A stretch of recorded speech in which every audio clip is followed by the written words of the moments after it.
स्वागत है आप लोगों का मेरे चैनल किस्से कहानियाँ वायरल पर। आज की कहानी है किसान और चट्टान। एक प्रेरणादायक कहानी। एक किसान था, वह एक बड़े से खेत में खेती किया करता था। उस खेत के बीचों बीच पत्थर का एक हिस्सा ज़मीन से ऊपर निकला हुआ था, जिससे ठोकर खाकर वह कई बार गिर चुका था और न जाने कितनी ही बार उससे टकराकर खेती के औजार भी टूट चुके थे।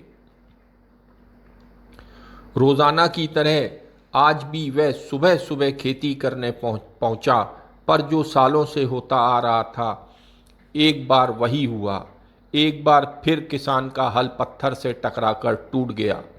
किसान बहुत क्रोधित हो उठा और उसने मन ही मन सोचा कि आज जो भी हो जाए, वह इस चट्टान को ज़मीन से निकालकर इस खेत के बाहर फेंक देगा।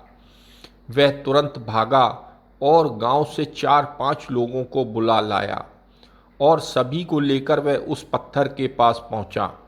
मित्रों, किसान बोला, यह देखो, ज़मीन से निकले चट्टान के इस हिस्से ने मेरा बहुत नुकसान किया है और आज हम सभी को मिलकर इसे जड़ से निकालना है और खेत के बाहर फेंक देना है।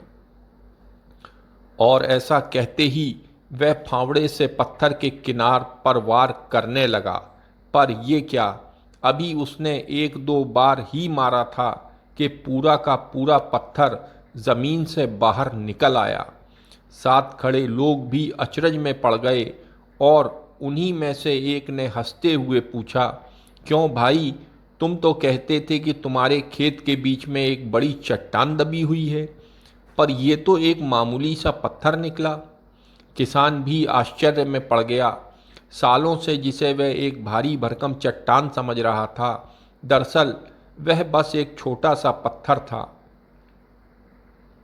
उसे पछतावा हुआ कि काश उसने पहले ही इसे निकालने का प्रयास किया होता, तो ना उसे इतना नुकसान उठाना पड़ता और ना ही दोस्तों के सामने उसका मजाक बनता।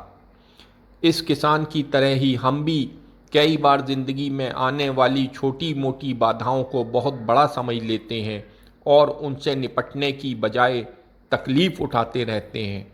ज़रूरत इस बात की है कि हम बिना समय गंवाए उन मुसीबतों से लड़ें, और जब ऐसा करेंगे तो कुछ ही समय में चट्टान सी दिखने वाली समस्या एक छोटे से पत्थर के समान दिखने लगेगी, जिसे हम आसानी से ठोकर मार आगे बढ़ सकते हैं।